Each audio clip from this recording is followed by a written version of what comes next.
Hello everyone. We are going to start with do while loop is a exit control loop. Okay, we'll see how do while loop is exit control. अभी तक हमने while loop पढ़ा था जिसमें हमने ये देखा था कि किस तरीके से while loop जो है वो टेस्ट एक्सप्रेशन इवेलुएट करता है और टेस्ट एक्सप्रेशन यदि ट्रू होल्ड होता है तो ही हमारा वाइल लूप जो है वो एग्जीक्यूट होता है। उसके अंदर स्टेटमेंट जो है वो एग्जीक्यूट होते हैं। लेकिन डू वाइल में ऐसा नहीं होता है। ओके, डू वाइल में भी टेस्ट एक्सप्रेशन है, लेकिन जब वो टेस्ट एक्सप्रेशन ट्रू होल्ड करेगा तो लूप की बॉडी एग्जीक्यूट होगी, बट वो मैंडेटरी नहीं है कि टेस्ट एक्सप्रेशन एग्जीक्यूट चेक हो तभी कुछ प्रिंट हो। Okay, so let us see the structure exit control. Let us see the structure or syntax of the do while loop. Okay, so do से start होता है हमारा do while loop. We'll write do and here the body of loop will be started. Body of loop जिसमें हमारा statement होगा जो हमें execute करना है। ओके, एंड यहाँ पे हम अपना अपडेट एक्सप्रेशन लिखेंगे। ओके, सो डू की बॉडी में we will write statement, we will write update expression. Okay, जो कि हम इससे पहले वाइल में लिखते थे। एंड जब हम डू लूप के अंडर से हम बाहर आते हैं तो we will see a while statement with the test expression. Okay, यहाँ पे we will put a semi colon. इससे पहले हम वाइल में सेमी कोलन नहीं दे रहे थे। उसका सबसे बड़ा रीज़न बहुत जनरल है कि हर स्टेटमेंट के एंड में हम सेमी कोलन देंगे, क्योंकि हम ये बताना चाहते हैं कंपाइलर को कि this is the end of this statement. But इससे पहले हम लूप में एंटर करना चाह रहे थे, इसलिए हम टर्मिनेशन नहीं देते थे। ओके, लेकिन यहाँ पे क्या होगा, ये स्टेटमेंट सेल्फ कंटेंड है। टेस्ट एक्सप्रेशन बस इवेलुएट करना इस स्टेटमेंट का काम है। ओके, अब यहाँ पे क्या होता है, डू की बॉडी विल ऑलवेज एग्जीक्यूट। हम यहाँ पे कोई कंडीशन नहीं लगाएंगे कि ये कंडीशन होगा तभी हम कुछ एग्जीक्यूट करेंगे। डू इज़ मैंडेटरी बिकॉज हमारे पास यहाँ पे कुछ टेस्ट करने के लिए है भी नहीं। Okay, do is mandatory, then we'll go inside the body of do and the statement, whatever statement is written and update expression is written will definitely hold. Okay, जैसे ही एग्जीक्यूट होगा while expression टेस्ट होगा, यदि test true होता है तो फिर से do perform होगा, और यदि while वाला हमारा एक्सप्रेशन ट्रू नहीं होता है, फॉल्स हो जाता है, तो program with the loop will terminate. Okay, और लूप के बाद यदि कोई स्टेटमेंट है तो वो एग्जीक्यूट होगा, नहीं तो program will terminate. Let us see किस तरीके से ये वर्क कर रहा है, किन किन स्टेप्स में। So this is our do statement जिसमें हमारा स्टेटमेंट है एंड अपडेट एक्सप्रेशन है, and we have a while with the test expression. Okay, this is the syntax of do while loop. Okay, जैसे ही हमारा कंपाइलर do को acquire करता है, do keyword को पढ़ता है, वो क्या करेगा, उसके अंदर जाएगा और जो भी स्टेटमेंट है उसको फट से एग्जीक्यूट कर देगा। ओके, जैसे यहाँ पे प्रिंट एफ लिखा होगा तो print F will execute and जो भी कंसोल में प्रिंट होना होगा वो होगा। उसके बाद update of variable will take place. Okay, update होगा जो भी वेरिएबल है वो, और वहाँ से it will go for while and check the test expression.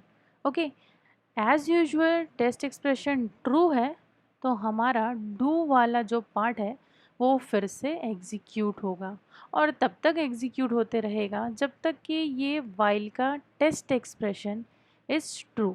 Okay, यदि वो फॉल्स हो जाता है तो it will go outside and will execute statement outside the loop. तो इन स्टेप से हमारा डू वाइल लूप जो है वो काम करेगा। Let us see an example.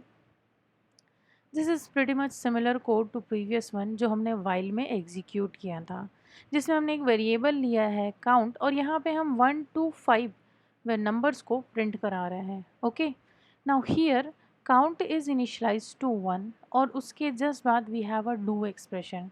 क्या होगा? Do will execute and without any test expression it will go inside the loop and will print the value of count on the screen, okay, on the console. जैसे ही ये print हो जाएगा हमारा जो variable है वो अपडेट हो जाएगा। Now while will be executed और यहाँ पे हमारा टेस्ट एक्सप्रेशन इवेलुएट होगा जो कि क्या कह रहा है? Count is less than equals to 5। That is true, क्योंकि काउंट की वैल्यू 2 हो चुकी है और 2 is less than equals to 5 is true. तो मेरा जो लूप है, डू वाला जो लूप है वो फिर से एग्जीक्यूट होगा एंड अगेन प्रिंट जो अपडेटेड वैल्यू है काउंट की will be printed with this structure and likewise count will increment, it will become 3, it will be tested as true, again do will execute and will print 3 4 5 likewise। और जैसे ही मेरा condition false होगा वैसे ही ये program terminate हो जाएगा। Okay, but यदि मैं यहाँ पे कंडीशन जो है वो सेटिस्फाई नहीं होती है, ऑब्वियसली यहाँ पे फॉल्स होते ही कंडीशन जो है वो टर्मिनेट हो जा रहा है। लेकिन यदि कंडीशन जो है वो ट्रू नहीं भी होता है, यदि काउंट की वैल्यू हम 6 लिखते हैं तो प्रिंट तो काउंट 6 करेगा, लेकिन कंडीशन फॉल्स होगा तो वाइल जो है वो एग्जीक्यूट नहीं होगा। ओके, बट वाइल कंडीशन में हमें ये ज़रूरी रहता है कि हम कंडीशन पहले टेस्ट कराएंगे तभी कोई सा लूप जो है वो एग्जीक्यूट होगा। ओके, तो यदि कोई मैंडेटरी एक्सप्रेशन है तो वो हम डू में कर देते हैं और उसके बाद टेस्ट एक्सप्रेशन टेस्ट करवाते हैं। ठीक है, सिंस हमारा जो एक्सप्रेशन है डू वाला लूप जो है वो प्रिंट होगा ही होगा विदाउट एनी टेस्ट एक्सप्रेशन, इसलिए और एंड में हमारा टेस्ट एक्सप्रेशन टेस्ट होता है। स्टेटमेंट एग्जीक्यूट होने के बाद हमारा टेस्ट एक्सप्रेशन एग्जीक्यूट होता है, इसलिए it is the exit control loop. Okay, so let us try and execute a program hash include stdio dot h int main, okay, int count equals to 1, okay, and we have do what? Print f %d backslash n count, okay, update expression will be count, increment या decrement होता है usually, and after this while what is the test expression? Count is less than equals to 5। okay, semicolon is must, यदि आप semicolon नहीं लगाएंगे तो it will show an error। okay, we'll say do1 dot c, let us execute gcc do1 dot c o do1 execute do1। Okay, print हो गया हमारा। Let us see an example कि कैसे ये एग्जिट कंट्रोल है। यदि मैं यहाँ पे 6 प्रिंट करती हूँ, 6 को काउंट की वैल्यू को 6 से सेट करती हूँ, तो इवेंचुअली डू के अंदर जाएगा and it will print number 6।